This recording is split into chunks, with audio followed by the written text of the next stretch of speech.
From Escape Collective, this is Overnight Success, the podcast about the entrepreneurs, the personalities, and the passionate people who make up the sport of cycling and the stories behind the icons they've built. In this episode, I'm thrilled to feature my colleague and Escape's very own industry reporter, Suvi Loponen, again, to tell you the story behind perhaps one of the most important organizations in cycling that you may never have heard of. They're a non-profit called Shift Cycling Culture, who focuses on sustainability in the bike industry. I've known the good people behind Shift for years now and have had the honor to participate in many focus groups that they've spearheaded. The work they do might be the most thankless job you can imagine, but that's not what they're looking for. They're working to make a positive impact and change in the way the bike industry operates and making it better for the environment. Because while we all might think we ride bikes and we're environmentally responsible, the making and disposal of these products has a long way to improve. I hope you stick around to listen to this episode, and I hope you enjoy it as much as I did. Hello, it's Suvi here. Thanks for tuning in to another episode. This one I'm personally really excited about. As Wade mentioned, Shift Cycling Culture is an organisation that many cyclists probably haven't come across. And I hope this episode is going to change that a little bit. Because over the years, Shift has been doing something that is really difficult. And that's to convince the cycling industry to actually take sustainability seriously. But they've not done that by finger wagging and legislation, but they've just brought companies and people together to share challenges and then find solutions to those challenges. Considering that Shift works with hundreds of companies, you might expect that it's a huge team behind it, but it's not. It was founded by Lian, who was then joined by Jane Dennison and Erik Bronsvoort. Over the years, the team has grown, and in 2023, they got Sandra Brandt joined the team as executive director. For this episode, I sat down with Lian, Erik, and Sandra, and we talked about Shift's history, how did it come about, what the cycling industry is and isn't doing on sustainability, and what would need to change for it to do better and what could happen to make it better. Wade did warn me that 3 guests in one episode is tricky, and honestly I think we could have extended this chat to be way over 2 hours or multiple episodes, but this is hopefully just one of the many episodes to come with Shift Cycling Culture on the topic of sustainability. Lian, Erik, and Sandra, thank you so much for being here to chat with me about Shift Cycling Culture. I think this episode is going to be an interesting one because we've got 3 guests, so I would like to start with a brief introduction of who you are, so then the listeners will probably also recognize your voice throughout the episode and get an idea of who you are, who we're talking with today. Sure. Thanks for having us. It's so lovely. We'll do our best to behave with being a big group. Me, quickly, I have a background in comms and project management over a wide range of industries. And over the last 15 years, I would say I've been working in sustainability, mostly related to food. But for Shift, I'm the founder, and I'm primarily involved in on a strategic level. Nice. Hi, everyone. I'm Erik, and great to be here. Yeah, just like Lian, I've got a long background in sustainability. I used to come from the construction industry, where I worked on circular economy projects. And about 7 years ago, I started experimenting with how the circular economy could work in the bicycle industry. I founded a shop called Circular Cycling and got my hands really dirty on experimenting with bicycles and make them more sustainable. After 2 years, we closed that shop and I came across Lian, and together we basically set up Shift Cycling Culture. And just like Lian, I'm now a board member, and my main focus is on circular design within the cycling business. Yeah, hi Suvi, nice to be here. So I come originally from working in sustainability in the apparel industry. I have a background in environmental sciences and nature-based climate solutions. I also run a company for mountain bike holidays here in Italy, where I'm based, together with my partner. And I'm the executive director of Shift, meaning I'm responsible for turning our strategy and goals into action. Nice, thank you.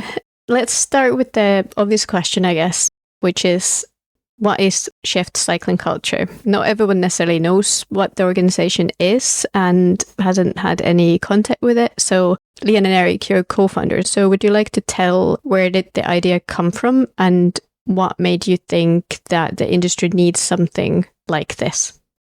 Yeah, sure. So I start and Eric can jump in.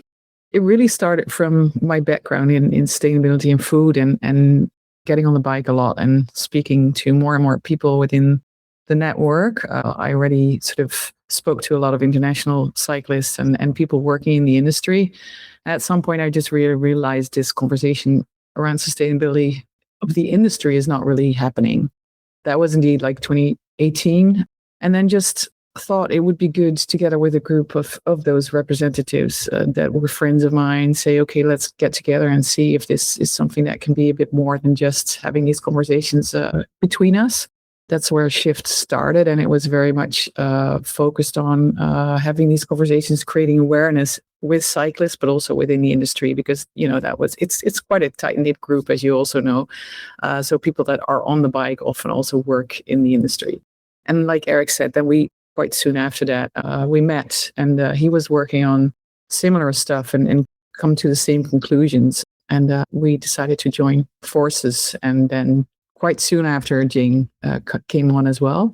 But yeah, I'll let Eric take it from here. But I think 2021 was really when we formalized and felt like, okay, we actually do have a place and we can sort of try and change the industry because that's where the biggest impact is. And that's just, we need to sort of see how we can really go from awareness to action. I think that's the most important thing that we want to achieve with Shifts in the general. Yeah, so Lian and I came from a very different sort of perspective. Lian more from the rider side, and I'm for the bicycle side. So the way bicycles are made are not necessarily is very sustainable from the materials that we use, but also the way they are designed for longevity or repairability, etc. And I've been experimenting in my shop with those bicycles, and we learned a lot of lessons. But we quickly understood that this was a systemic change that we needed to do. There's no single brand or single person that can make the cycling world a sustainable world, society, whatever you want to call it. And bringing people together and making sure that people start to work together on these issues was sort of the first thing that we needed to realize. And therefore, you need to grow your network. So I did that with Lian and Jane. That was our first little network. And then we started expanding. But we also realized that we needed to be sort of independent and very clear towards what is Shift all about. So we from the early start, we said we don't want to be a membership organization. We want to be like this more of a creative rebel kind of thing that would push and show the cycling industry where we wanted to go. And we said that sort of our government we would do this for the planet, not necessarily for a bike brand or for the cyclist, but our main goal is to make our planet a better place in the future. And then we realized, okay, we've got these people together. We need to formalize this. What will be the best setup? We came to the conclusion that it would be a foundation. So, that's how things went. And now we're there for the planet, but mainly for the people concerned about their sport, their industry, and the planet. And how do you connect those people together to make a difference? It feels almost crazy to me that you have been running for some 5-6 years now, and considering how long the cycling industry and cycling has been going, it's baffling that there hasn't been something like this before. So it's great that you have started it. In terms of then bringing the industry together and talking about all these issues around sustainability and what it could do better, what are the different activities that you organize? Yes, a big part of our work is, and Jan also said that earlier, it starts with awareness, but the main focus is on action. So a big part of our work is to help people and companies build, first of all, the knowledge and the skills they need to move sustainability forward in the cycling industry. We do that through a set of different industry meetups that we organize around different kind of topics. We organize in-person events as well. We have different workshops that are really tailored to the cycling industry, from circular design programs for product designers and engineers. But it's really about bringing people together. I guess we have around, I'd say, 200 organizations each year we bring together from all different sorts. So that includes the biggest global cycling brands, but also smaller businesses and also cycling clubs and athletes. So it's really a big variety across the whole global cycling world. And at the same time, we bring the industry together for, open conversations, idea sharing, learning from each other is a big part. And our focus is really on facilitating collaborative projects, helping the industry tackle some of their biggest and common challenges together, because that's also where we know we can have the biggest impact from Shift side, really help get those projects off the ground and be like this independent third party that is often needed to convene these groups and to come up with the right formats to actually make progress. Yes, I think one of the things you're almost forgetting, Sandra, is that one of their main cooperative projects was that we developed a climate action training, and it was co-funded by the German, really the government, one of the development organizations of the German government, and where we, together with a number of bike brands, developed a training course, an online training course for cyclists and for people working in the industry to get an idea of what is the environmental impact of a bicycle or your company or you as a rider, and how can you then start reducing that environmental impact. And it's become an online training resource which is available on our website for everyone. And it's not just there in English, but it's also in Vietnamese and Chinese, to be able to include the wider supply chain that is not sort of as into sustainability of some of the Northwestern companies, for example. And I think overall we've got like 66 countries, 2,000 people having done the training. And it's a great example of how, if you bring a number of people together from the industry, share knowledge, get some external funding in, you can reach a large proportion of the entire industry and really sort of accelerate the impact that we can manage together if we do this. So these are sort of the projects that we're building on. Yeah, you've really got quite a lot going on, and from what I understand, all of your activities are also free for the industry to access. It is, yeah. Yeah, the idea of Shift is we make the entry as low as possible, so everyone can join training courses like this to make sure that we reach as many people as possible, because that's what we need. We don't need a few people with a lot of knowledge. We need a lot of people with a little knowledge who can then build on increasing their impact. Considering all the work that must go into organizing all these workshops and industry get-togethers, and just also having you working on all of this, I'm curious about how Shift is funded. Like, does the industry support you, or what's the kind of financial structure that you have? Yeah, I can talk about that. So we are basically mainly funded at the moment through patrons. So back in the days when Jane, Lian, and Erik started, and I mean they're still contributing on a voluntary basis, which is amazing. But I think at some point also they created such a buzz and a movement that it was also about time to kind of, I guess, professionalize the organization, to also make sure we continue to drive impact and get more companies and people involved.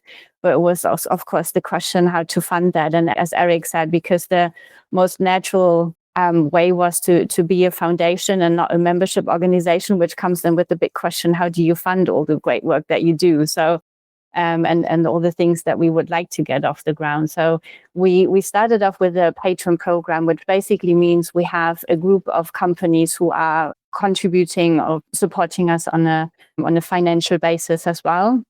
But we're, of course, looking into how we can diversify this and be not so much dependent on contributions by companies, or necessarily even from within the industry, because we also know the industry is currently economically struggling, but we have a lot of ambition and a lot of projects lined up that we would like to get done. So we're also looking into project-based funding, EU funding. We're looking into, we're still hoping to find some keen philanthropists who are, up for supporting us and helping us increase our impact, and then get a lot of these collaborative projects that we're working on off the ground, and hoping to deliver the impact that we would like to see there. That's interesting. I do hope you would find that philanthropist. And certainly the cycling industry hasn't been having an easy time, so it must not be easy for them to invest in this. And yeah, I've got a question around that. But also, I'm curious to hear, in general, you've mentioned collaboration a lot of times this far, and the cycling industry, in my view, isn't necessarily well known for collaboration. Companies don't really want to come together to work on things. So how easy has it been for you to get them on board with what you're trying to do and what you are doing? Has it been easy? I would, yeah. Not really. It's two-sided.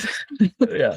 So, you want to do first? First, I think we both had a decent network within the cycling industry, but it was not huge. And it was in 2020, so just before COVID hit, and we had this idea we're gonna set up a small event somewhere and we get these people together. Maybe we can get 20 people in the room and it'd be great. And then COVID hit and our plan went into the dump. We were quite down on how do we progress. And then we decided we can also go online and see what happens. We organized a webinar kind of thing, which was quite new in 2020. And we reached out to our network and started pestering people. And in the end, I think COVID was our sort of a lucky charm because people had time and online meetings became a thing. So the first meeting that we did, we had over 100 people from all over the world and all over the industry. And that was an amazing feat. I think we never expected that to happen. And from that was really the beginning of the wider networking. We did grow quite fast, got a lot of good people involved.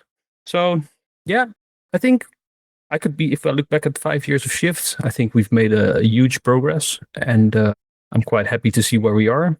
Has it always been easy? No, not at all. But I think that's part of the sustainability journey. Change doesn't come easily, and we have to convince a lot of people by education, by bringing people together. But the most important thing I think for us is it's always been good fun. And the people that we work with are also very motivated on making these challenges or making these changes happen. We are way more ambitious than everything that we can achieve. I mean, we are a small team, and if you want to grow as fast as we want, then there's always more stuff to be done. I wanted to add that what was a surprise to us, like Erik says, was these like hundreds, like over 100 people, because we really had sort of reached the max of what the Google Meet I think could hold. But what was super interesting was that these people, there was an overwhelming interest from, we would say, sort of mid-level management or people in sort of areas within the companies. And one thing that came out of that first meetup was that the buy-in from leadership was sometimes lacking. Like leadership was just not really informed either, or didn't know where to start, or didn't have the interest, or all the people within the companies actually were already sort of really thinking about these things. And that was in a way a surprise, because you could see at that point that within cycling or within the cycling industry, there wasn't really that much being done on that level. But then the other side was that there was very much a large group of people that were feeling the same things or having these same conversations and saying, we should be working on this and we should be doing things like this. So that was actually the next step for us. How can we involve leadership? And that's also where something like the climate commitment came from, bringing this group of engaged CEOs together from different kind of companies and saying, okay, let's educate, let's talk about this, and let's see how we can sort of act together, or have you act together to evolve this within the cycling industry. One of the challenges that you mentioned earlier already was economic challenges that the industry is going through. And it made me think if that's had an impact in the investment that you see from companies in sustainability efforts. Like, can they invest as many resources and as much, I guess, money as well into any of these initiatives now that, there's not many companies in the cycling industry who are doing extremely well? No, we can't deny that we do see the impact of the current challenges that the industry is going through, having an impact on sustainability, and that sustainability strategies and goals can be a bit harder to maintain under these conditions. But I think what we also see is that it makes collaboration even more important, because it means basically reduced budgets that people have, reduced resources. We've seen layoffs in teams, etc. So, with the economic challenges and sustainability not being on the priority list for many companies, it really drives the need and the appetite. That's what we're also seeing, to share resources and to keep the momentum and the progress going for sustainability. So that we see the biggest impact really having or coming from these collaborative industry-wide projects. So we do see this challenging time actually also as an opportunity for the sustainability agenda, but it's also up to organizations like us and companies to make sure we do keep the momentum and we keep on the positive side and make sure we all come together to drive progress. Mm-hmm. From all of this, it's super positive to hear how you have been able to mobilize the industry and attract all these people together and to make a change, really a change in the industry that is reluctant to change. Did you have, when you founded Shift, did you have a clear path in your mind in how you want to do this, and kind of like what different actions you want to take and what different people you want to bring in? I would say what I love about Shift and about the team, because we are all really looking at that in the same way, is that we really try to evolve and based on what is needed. We said at some point we're a small organization. We try to reach out to cyclists and industry, but let's focus a little bit more on industry right now because the impact that we can have there is the biggest. So, like I said, we started very much with awareness because there was no conversation happening. But within a few years, you can see that, and we saw that in our recent bar camp, which is an event that we organize annually, bring together product developers and CSR and ESG managers, etc. You can see that it went from, okay, so where do we start? Or what does sustainability mean? Or like Erik says, what is the impact of a bike? Or have we ever thought of this? Or leadership not really being involved, et cetera, to how can we collaborate to tackle the biggest challenges that we have? And that is also the way that we try to move with the organization, looking at, okay, so now we went from creating awareness to how can we educate people so they have the knowledge to do these things, to now how can we facilitate collaboration? And I think we try to be, in that sense, like sort of a lean startup, I would say, really looking at what is necessary and how can we sort of lead in that or move with that. So we didn't have like a real idea. The only thing that we always jokingly say is we hope we don't exist in 10 years' time, because that means that everything's perfect. And that's still our goal. But yeah, so I think it's very much just listening to what is needed and trying to act upon that.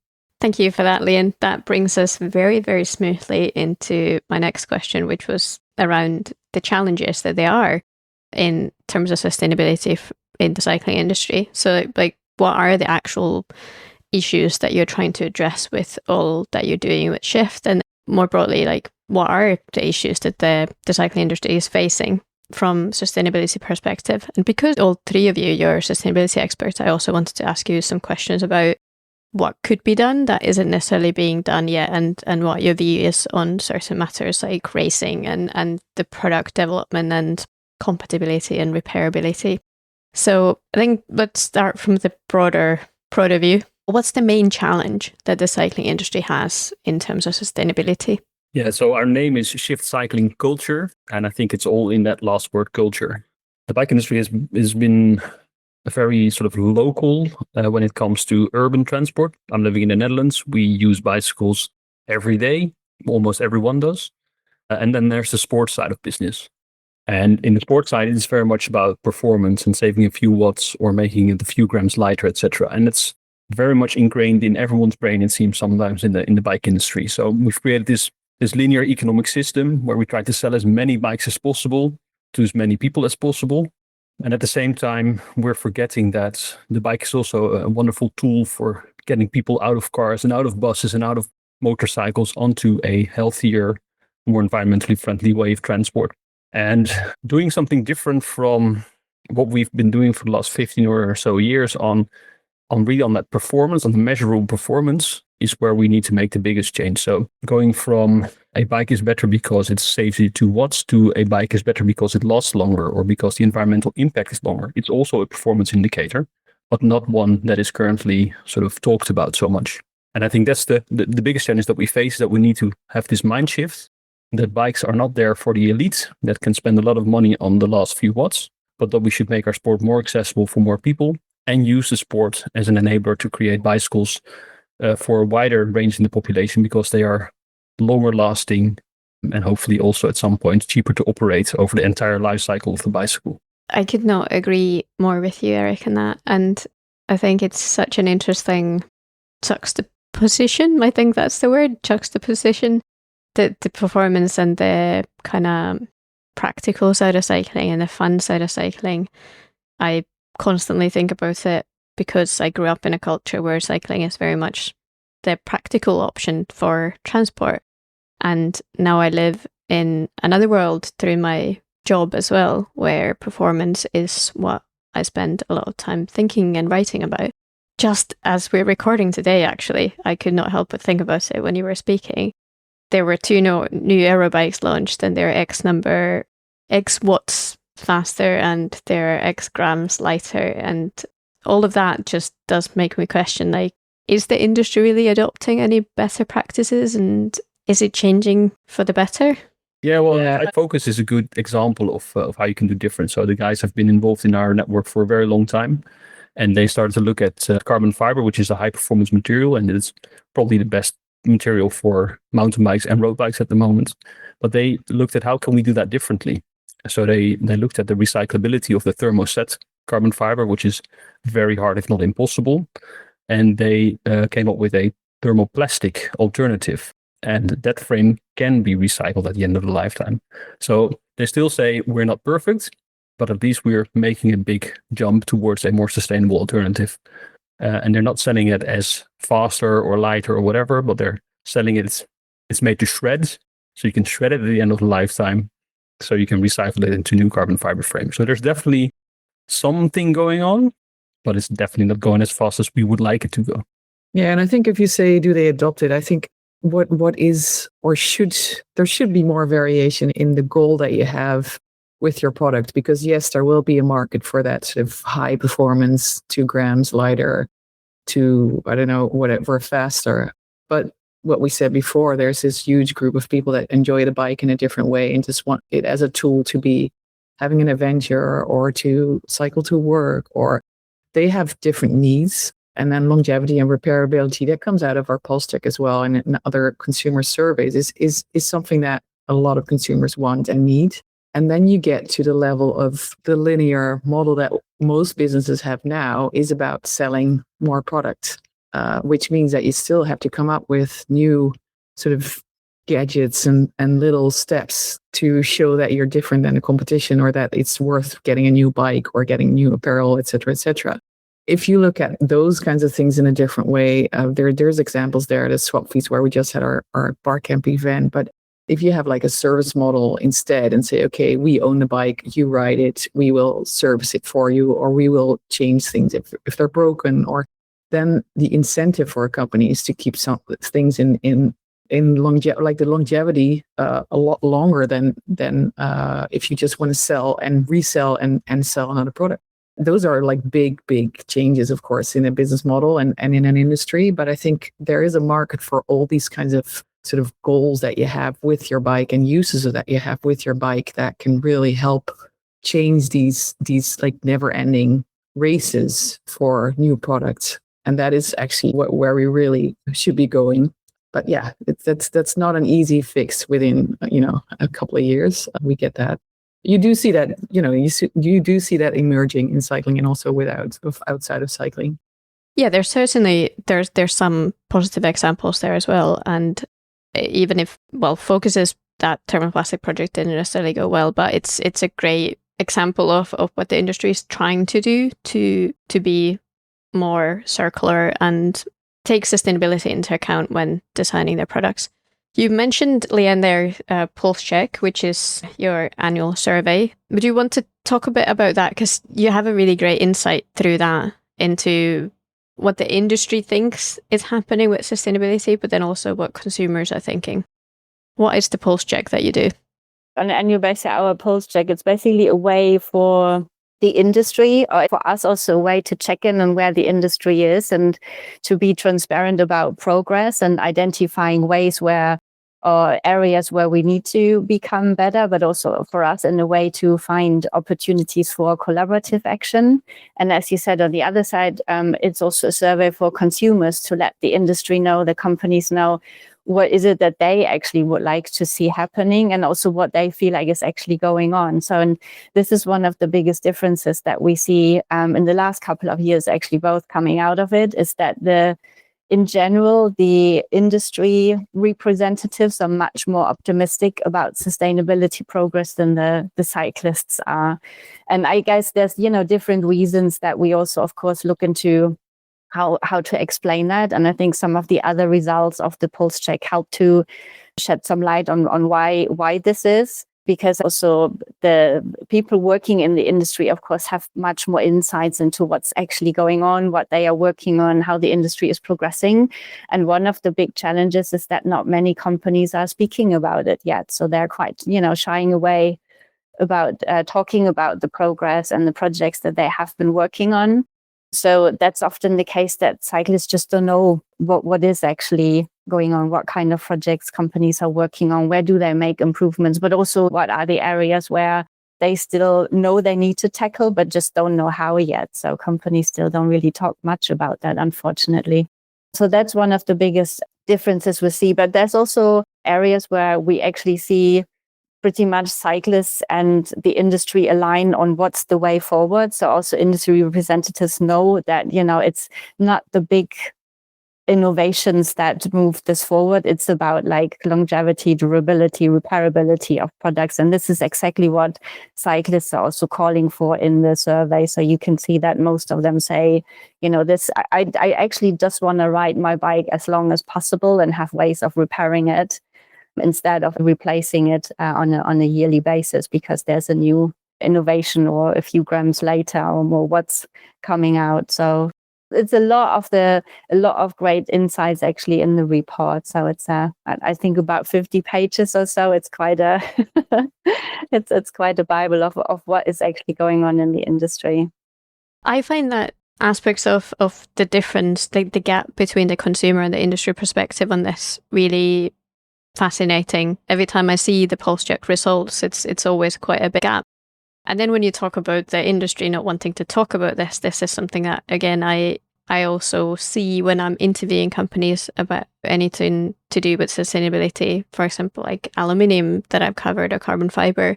Some companies are extremely hesitant to speak to the media, to journalists about this at all. And I guess some of it is that they're a little bit afraid of not doing enough and they don't necessarily have control over the whole supply chain. This is what's often said about it, that they don't know if they can really have an effect in the whole supply chain. What would you say from your perspective in your work? What is happening there? Like, why is the industry so much more optimistic in a survey, but then yet when you go searching for public information about their efforts, it's not really there? Yeah, I think you have the different direction. I mean, it's on one side, they don't even talk about, ideally you would wish for that they also start by addressing these are actually the challenges and we have to come up with ways working on this, right? So but this quite often already doesn't happen because of course they don't want to address the challenges and issues unless they have a solution for it quite often. But I do also feel like it's more of a kind of almost like a natural behavior. And I've seen this also in other industries. In the apparel industry, it has been the same. So it takes quite a lot of time for a company to build up this like trust and confidence in talking publicly about what they're doing. Even if they have good projects in place, there's still a lot of reluctance to actually talk about it. And I think I think often also we have ourselves or the cyclist consumers and all of us to blame, because I think sustainability is still often being put into like this yes, but bucket, So as soon as someone talks about progress, and it can be a small step, but it's meaningful, it's something, there's never going to be 100% sustainable product or sustainable company, but it's progress. You can always do things better. But if companies sometimes talk about it, they get this yes, but it's nice that you've done this, but you haven't addressed this issue. Yes, but what about this? So, and I think, this is then of course a natural behavior of saying, well, instead of talking about it, I might try to get it maybe first to the next level, try to get it perfect before I actually talk about it. And I think Erik and we've actually seen that at Eurobike last year, we've, picked up a few companies that are not part of the Shift community. And we say, hey, let's just have a chat with them and see where they are at with sustainability. Is this actually a topic? And I must say, I was surprised that a few of them really said, you know what, we've actually done life cycle assessments of our products. We know what the impacts are. We actually have put projects into place to reduce them and to work on things. But when you ask, is there any information you share about this? Can we read up on this? And they say, no, we don't want to talk about it because we also don't know what are the right words to use, that we're not getting attacked for. And I mean, especially we know this now with the whole greenwashing rising and, a certain amount of or certain words you can't use anymore. So there's also no common language really. And for people who are also not sustainability experts or come from the comms perspective, just don't know how to talk about it. So, and unfortunately, this often leads to them choosing not to talk about it at all, which is a shame because there's actually, again, that leads to the pulse check. There's so much more going on but companies just don't talk about it, and hence also cyclists actually don't knowing about it. Lian and Erik, do you agree with that? Yeah, I think so. And right now, what we hear back, for instance, also is that legal departments within the bigger companies specifically say, okay, no, let's not use this language or use these words because they're afraid to being scrutinized, like you say. And I think there is really such a thing as green hushing right now, which is please do not talk about it. But the thing is, with transparency, I feel, and I think that's what we always try to showcase as Shift, is if you do not finger wag, and if you even are very transparent about what is not working out, or what is a bigger challenge than you expected, or why you can't take certain steps yet, I think that is actually very much valued by the current day cyclist and consumer in general. Of course, not everyone cares, but the ones that do care really appreciate it. You see that with some big brands that are much more open about this. If you just say, this is why I can't, or this is why we cannot yet, I think it's a very strong case of what you're trying to do and how honest you want to be about your approach and about your achievements. And I think that sort of guts should be in the industry a bit more. I think just being open to saying we can't, or it's hard, because it is hard. It's not easy. You know, it's not just you as a brand, or it's not just you as a supplier. You're part of this larger system, like you said as well. And you don't control everything. And you don't have insight in everything. But just being open about that is a huge step, I think, in the right direction. Yeah, that's really interesting in how few companies there are who are actually willing to admit that they didn't necessarily get something perfect on the first go. Like Trek comes to my mind in doing something that is a little bit like that with their sustainability report. They often obviously want to highlight how they've progressed and done something new and better, but they are also highlighting that, okay, we've got a long way to go and we've got a lot of these different issues to address.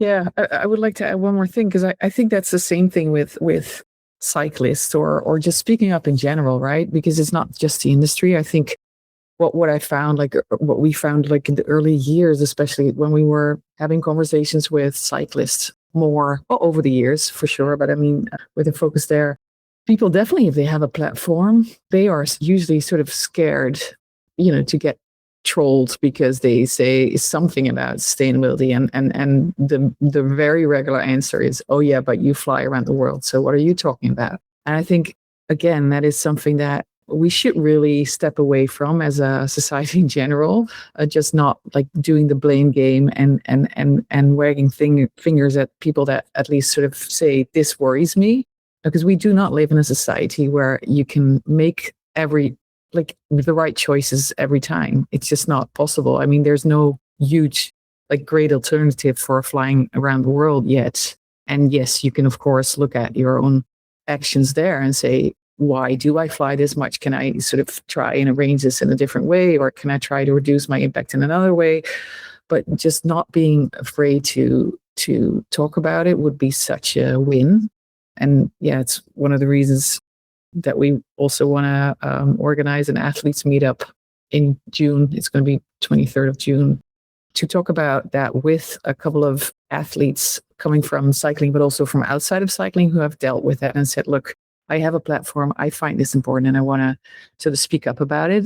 And then also talk about how do they deal with the trolling, or what are the answers that they have when they get these kinds of questions, and how can they have the sort of the basic knowledge to reply to these kinds of questions. And I think that is going to be helpful as well, because it's also just the framing is sometimes just really, I always say, because I come from the food side of things, I always say it's funny that people do say to me, why are you flying, for instance? But the question is almost never, do you still eat meat?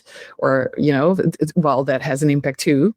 So it's also how can we get past these sort of topics that make people be afraid to be scrutinized? I think that's both in the industry and just as a cyclist, I think that's super important. The speaking up and having the guts to actually talk about this, and something as polarizing as sustainability, climate change, it's a tough one to talk about, definitely, and for athletes especially. So the work that you're doing with that is going to be interesting to follow if athletes take part in that, because the next topic that I did want to talk with you about is pro racing and the sustainability dilemma around that. Because, well, first of all, cycling obviously is one of those rare sports where consumers can actually buy the exact equipment that the pros are using. It's a huge marketing machine for the industry.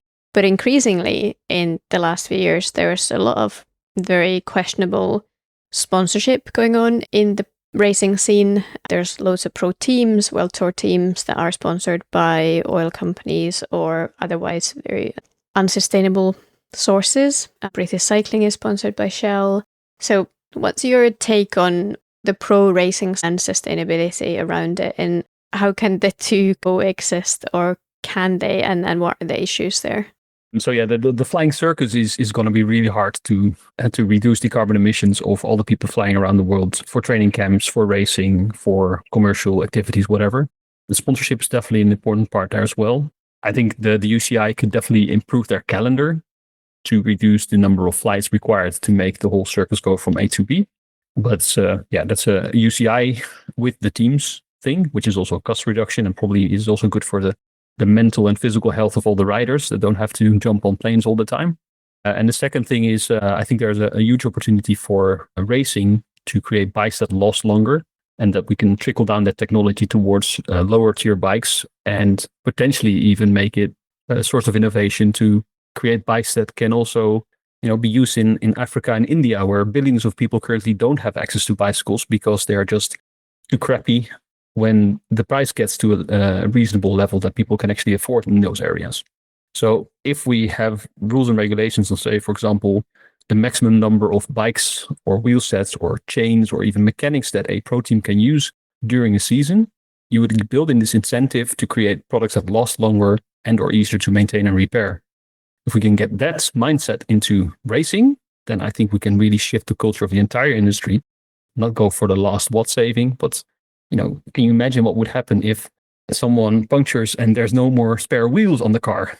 What would that do to racing? I think it'd be a very interesting sort of from where we are now to a future state that in between will be super interesting, because then all of a sudden the tech that is used in those in the pro peloton will further influence racing if it's not good enough. But it will help all these bright minds in the industry to really focus on making long-lasting, easy to repair, durable products. And if we can get that sort of incentive going from the cycling racing towards the cycling industry, I think that will benefit the entire industry over the long term. Except that the industry wouldn't quite sell as many bikes, I guess, then. It will not sell new bikes maybe at the pro level, but the problem with the bike industry is that we have our current markets and we try to sell more bikes in that current market. But if you look at the entire world, and we could sort of build a pyramid of billions of people that currently don't have access to bicycles, but could potentially use them either for commuting and then fall in love with cycling and then start racing or riding for pleasure on their road bikes or their mountain bikes as well. So there's a huge untapped market out there, which we're not going to reach if we're only going into this direction of making bikes more expensive. We need to make them more accessible. And that's where the pro racing can come in. And it also goes from trying to sell more bikes into this whole service model. So maybe you can supply someone with the warranty that you don't have to go back to a bike shop for a very long time.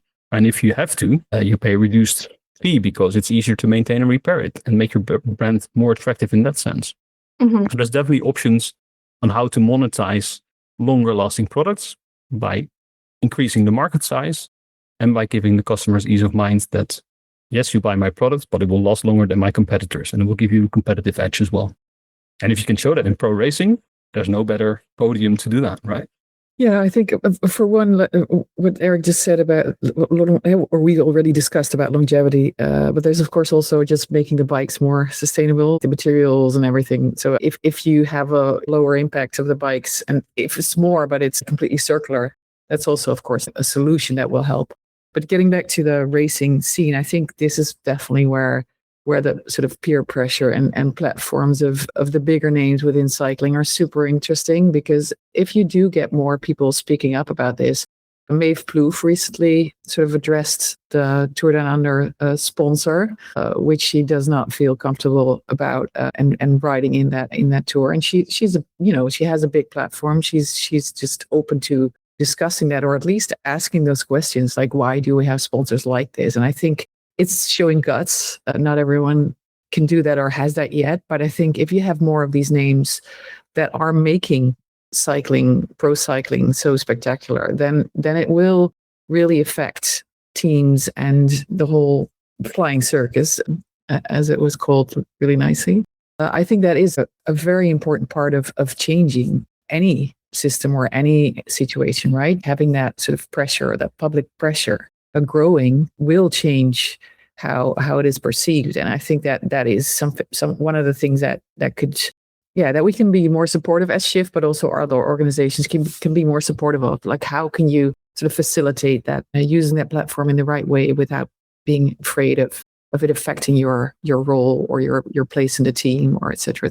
Yeah, so that would really help as well, I think. Yes, being in a place where athletes could speak about all this freely would be ideal, but it does seem, from having spoken with some athletes about it, that there is still this fear about losing sponsorship or a spot in a team, or being perceived in a different way if you do talk about these things. For sure. I think there's a really great example from sailing, actually, SailGP, who have incorporated in the whole sort of race calendar, incorporated this impact award, or I'm not saying it I'm not calling it the right name, but having teams being able to earn advantages or sort of extra points for this specific, reducing your waste, or trying to reduce logistic impact, or all these kinds of choices that, of course, you cannot make as like you say, a one woman or one man person within a team. But if you would say that becomes part of a race calendar, it becomes more interesting, because then you get, some of the teams that might put a lot of effort into that otherwise would never sort of rise to the top in a like on the racing level, but could really sort of show themselves in that sense. Or so that there's more ways to do it than just sort of having legislation, although that will really, really help. But you start sort of creating that awareness, and we'll start to incentivizing it, I think, would be a really good thing. And there are examples like in sailing, but also some in winter sports right now. So yeah, there are examples of organizations that are trying to incentivize reducing the impact. That's kind of, again, going back to the giving more of a carrot than a stick to the people to try to do better, rather than punish them for not doing something. Well, I'm going to move us on to kind of into a utopian future for a moment, because Erik, in your book, we'll link to it in the show notes, you talked about the 2028 Los Angeles Olympics, and you said that by then the UCI has implemented so that all the bikes and the kit that the riders will wear is circular. Do you think that now, it being 2026, so we're 2 years from those Olympics, do you think that is something that is feasible to achieve in 2 years? So I wrote this book in 2020, which was a different time from where we are now. And I thought, well, if we have 2 or 3 innovation cycles, and everyone would make a start sort of in the next couple of years, then 2028 would be possible to create circular bikes and circular kits. So stuff that would not create any waste at the end of the lifetime, for example, or would come from bio-based or recycled sources. I think we've come a long way into getting the mindset out there and finding solutions. And I think if we would work really hard between 26 and 28, we can definitely get some bikes out there that make a huge step compared to what we had in 2020. But at the same time, I realized that the world is a very different place than what it was in 2020. And the bike industry is not in a good position. The global economy is going in all sorts of different directions that we did not expect. So the opportunities to invest in the innovation that is required to meet that 2028 Olympic goal is not there anymore, unfortunately. But I always knew it was ambitious. I think I also wrote it in the book that this is a very ambitious statement. But I think we need to be ambitious to make the changes that we need to make as an industry. And they're clearer than ever. I mean, the wars out there are all, well, maybe not all, but they're definitely resource and energy related. We see that the cycling industry is in a poor state. And one of the reasons is that we've grown into this linear system with all the SKUs and all the compatibility issues and all the stock that is out there and that has been paid for by someone that needs to be sold before we can become profitable again. Is that we need to make a shift in what sort of products are we going to design. And I really think that this circular approach would be very beneficial for the planet and very beneficial for the cycling industry. And it would be very much in line with the Olympic thoughts of making the world a better place and bringing people together.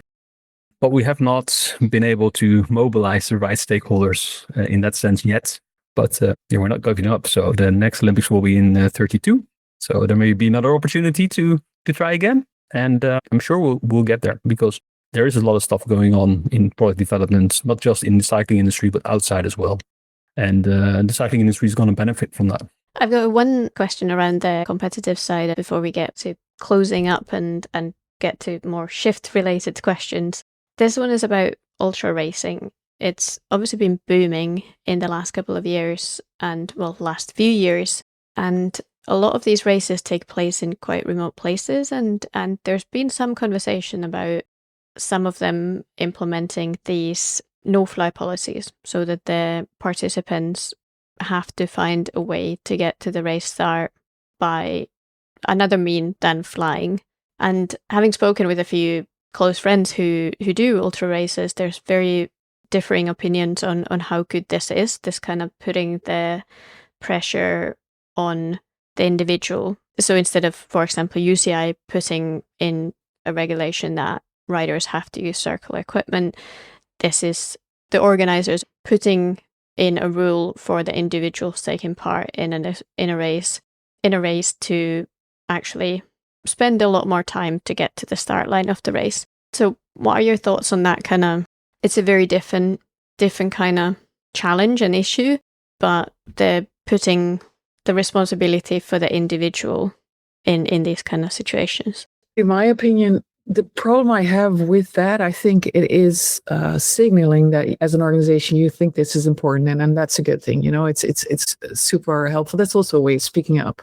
The problem I have with it is that I come from events and huge like concert business and music business, etc. The biggest impact is actually the audience and the whole circus around it, which the waste that comes with that, or logistics that come with that, the facilities that need to be organized. All these things are actually a huge impact on an event. That's not to say that people flying all over the world and choosing their events, like do 10 a year, doesn't have an impact. It does. And I think that is an individual responsibility that you should look into if you think this is important. Like, why do I fly like 10 times rather than maybe have one big trip during the year that I really want to do? It is, again, like you said before, it is, again, bringing it to the level of sort of blaming the individual where that's not where the biggest impact is. Definitely not. If it's like, I don't know, 100 people in a race that is self-supported is a completely different thing than like a Tour de France with thousands of people coming to the race to watch, and spectators and everything that comes with it. So I struggle with the blaming on individual level for sure, because I think it's not because it's not fair, but because it's not helpful in the conversation. To really focus on that level. Again, like I said, I do feel that organizations, it's great if they step up and say, look, we think this is important and we want to try and change this. So we encourage people to come by train, or we encourage to stay more local. But if it's just someone that flies out for that one event, it's of course a completely different thing from someone that sort of crosses, around the world and buys new bikes all the time, etc. So there's it's a nuanced story, I would say. That is a great answer, and there's no right solution to all of this. I want to go back to Shift for the last few minutes and ask you about your highlights from the last few years, the years that Shift has been running. What are your things that come to your mind as highlights from that time? I think we've had a few highlights. The first was that first meetup back in 2020 where we had over 100 people in that first call. And the second one is definitely that we brought these CEOs together that came up with this climate commitment, and they said we as an industry should be reducing our CO2 emissions. And I think it was 12 CEOs signing that letter and inviting the rest of the industry to do the same. I personally really enjoy the circular design course that we've been doing with all the different companies, and that we now see the products coming out that have been sort of developed in that training course. And the most important one is how we created this global network of people from Asia to America and everyone in between, that when we get them together, like a few weeks ago at our bar camp, it's like a group of friends entering a room. And from the first time that they're like having fun while trying to solve this complex sustainability topic. For me, that is, sort of the steps in the journey that have made the biggest difference and provide me at least with the fun that I need to keep going and doing this type of work that we're doing.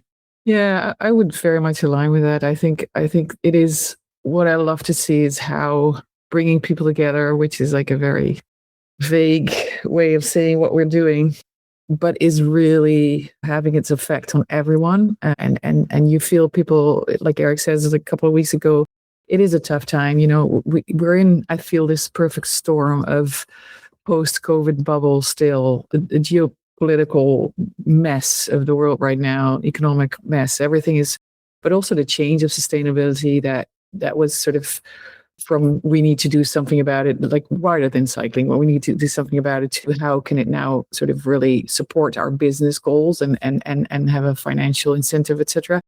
There are a lot of things going on that make that work and also that sort of drive harder for people. And to see them coming together online or live and really feeling that you have this community of people that can really help each other, support each other, lean on each other, learn together, push things forward is the best thing of Shift, I think, and is also what I love about it as well. Like Erik says, it's what we sort of get out of it. Yeah, there's so much. Again, we are super ambitious and sometimes too ambitious, but I think that's the only way to get things done. It's also the fun to look back and see, okay, we actually did move stuff, and not just us, of course. I mean, there's a lot of other factors, but we did move stuff, or we do move stuff. And, you know, Sandra will definitely have that same sort of feeling, I think, for over the last 2 years, because that moved the needle even further, you know, when we got her on board. So maybe you want to add to that, Sandra. Yeah, for me, it's also, as you both said, there's so many resources and things and tools and events we have hosted over the past years. And I think that they all have been highlights and really make us feel they have been moving the needle. But I think it's also sometimes personal highlights. It's just these specific moments that you have when we talked about C-suite leadership as well. And we, for example, last year we had the C-suite bar camp where we brought together 16 CEOs to spend 1.5 days focusing on sustainability. And, you know, in these times, you would not have thought that this is actually possible, but you know, they were all keeping their phones in their pockets and focusing on this topic for 1.5 days, going on a ride together and so on, you know, and really great concrete projects came out of it. And a year later, we'll be launching one of them. So, you know, there's like these great moments and achievements. But I think for me, it comes down to personal conversations that you have with people. And I still remember conversation, someone saying to me, and this was a few years ago back already, but saying, we always talk about industry, about collaboration and creating this pre-competitive space.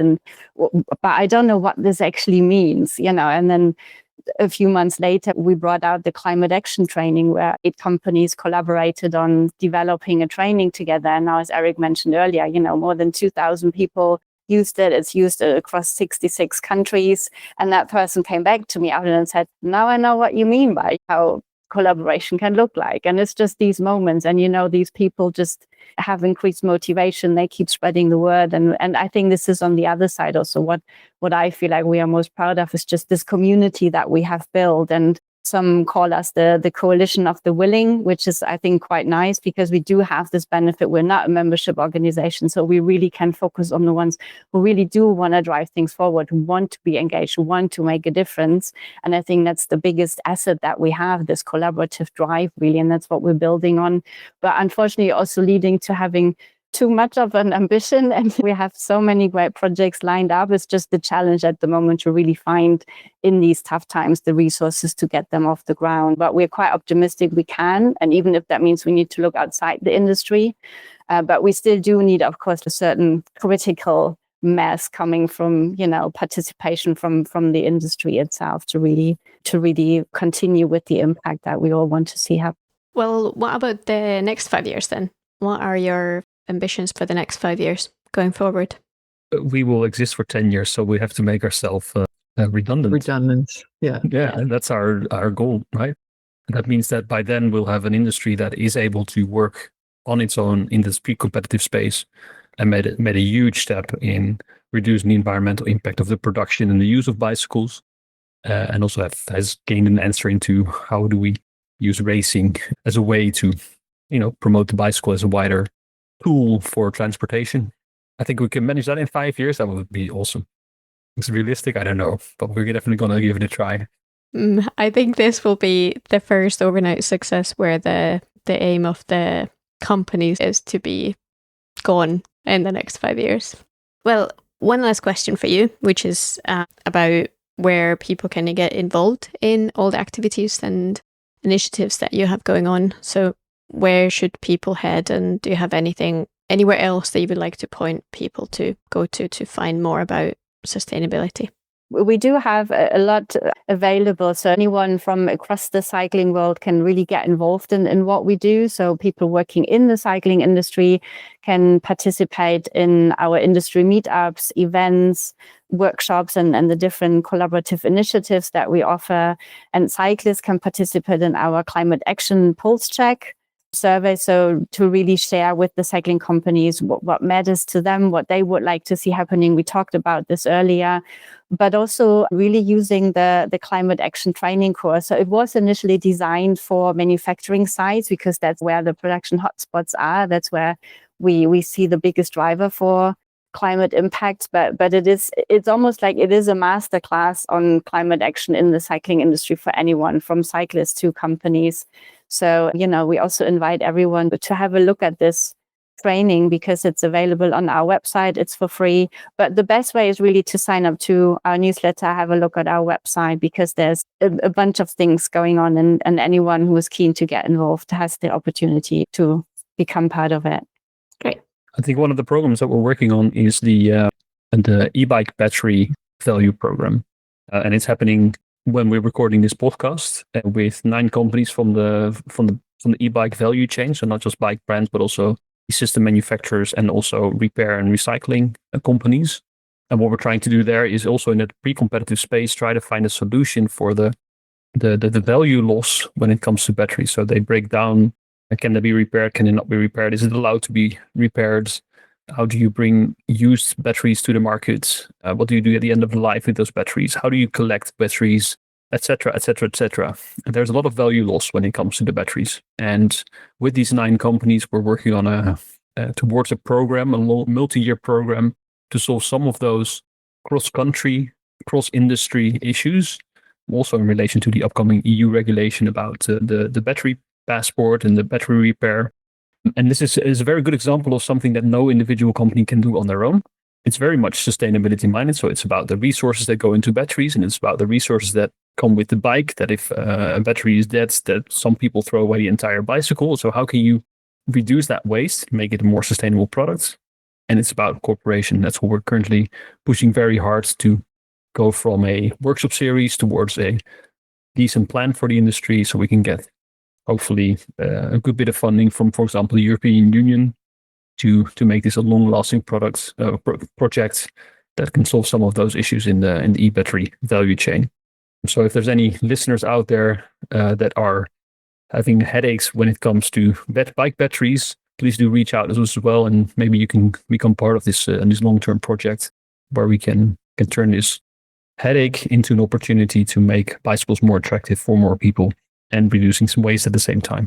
The only thing that I could add is that we do have a big community of industry representatives and brands and retailers and everything, but we also are missing still some big and small players in the conversation. And it would be really, really great if we could get more of these on board, because the more companies you have, the more you can really move things forward.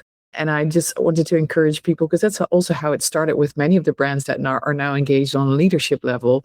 It was just one person within the company saying, I find this important and I want to get engaged and I want to learn. And from that, usually we get more people within the company that sort of come on board. So even if you're just this one person within a big or a small company, say, we don't engage in shift yet or in this topic yet, just jump on, because most of our resources are free. Most of our meetups are free, freely accessible, or all of our meetups almost, except for the live ones. So it's easy to sort of get started and bring even more names on board. That would be really great. Amazing. Thank you. Well, that was all I had to ask from you. And I guess we can catch up again in 5 years' time to talk about you closing up Shift after a successful 10-year run. So that's the next goal. Thank you. I love that goal. That's a good objective.